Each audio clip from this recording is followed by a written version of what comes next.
সাহিত্য ডক্টর মোহাম্মদ শহীদুল্লাহ। পল্লী গ্রামে শহরের মতো গায়ক বাদক না থাকলেও তার অভাব নেই। চারদিকে কোকিল, দোয়েল, পাপিয়া প্রভৃতি পাখির কলতান, নদীর কুলকুল দবনি, পাতার মর্মর শব্দ, শ্যামল শস্যের হেলাধুলা শহরের সে অভাব পূরণ করে দিচ্ছে। পল্লীর ঘাটে মাঠে আলো বাতাসে পল্লীর প্রত্যেক পড়তে পড়তে সাহিত্য ছাড়িয়ে আসে। কিন্তু বাতাসের মধ্যে বাস করে যেমন আমরা ভুলে যাই বায়ু সাগরে আমরা ডুবে আছি, তেমনি পাড়াগাঁয়ে থেকে আমাদের মনে হয় না যে কত বড় সাহিত্যের উপকরণ ছড়িয়ে আছে যেখানে।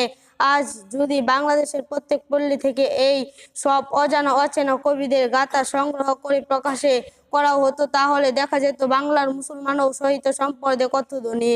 আমরা পল্লী গ্রামে বুড়ো বুড়ির মুখে কোনো জিল্লুমুখ সন্ধ্যাকালে যেসব কথা শুনতে শুনতে ছেলেবেলায় ঘুমিয়ে পড়ছি, সেগুলো কত না মনোহর, কত চমকপ্রদ। আমরা কথায় কথায় প্রবাদ বাক্য জুড়ে দেই, যেমন দাঁত থাকতে দাঁতের মর্যাদা নেই, দড়ি মাছ নাচি পানি, আপনি বাঁচলে বাপের নাম, এই রকম আরো কত কি।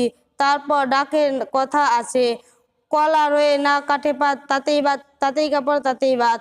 প্রবাদ বাক্য, ডাক ও খনার বচনে কত যুগের ভুয়ো দর্শনের পরিপক্ক ফল সঞ্চিত হয়ে আছে, কে তা আবিষ্কার করতে পারে?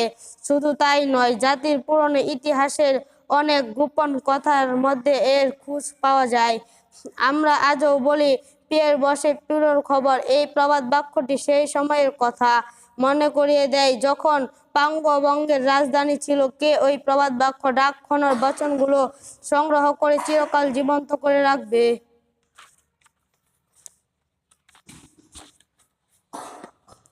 তারপর ছড়ার কথা, কথায় কথায় ছেলেমেয়েরা ছড়া কাটতে থাকে। রোদের সময় রোদ হচ্ছে, বৃষ্টি হচ্ছে, অমনি তারা সম্বন্ধে জস্কার দিয়ে ওঠে।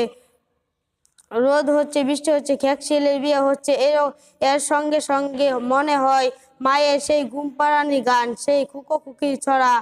এ সরস প্রাণের জীবন্ত উৎস, কিন্তু আজ দুঃখে দৈন্য প্রাণের সুখ নেই।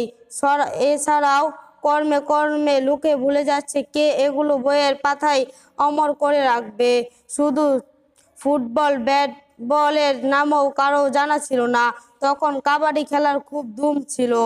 সেই খেলার সঙ্গে কত না বাধা বলে ছেলেরা ব্যবহার করত।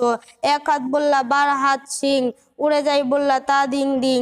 বিদেশি খেলার পচনের সঙ্গে সঙ্গে এসব রূপ পাবার উপকর্ম হয়ে কে বাঁচিয়ে রাখবে? তারপর পল্লী গানের কথা।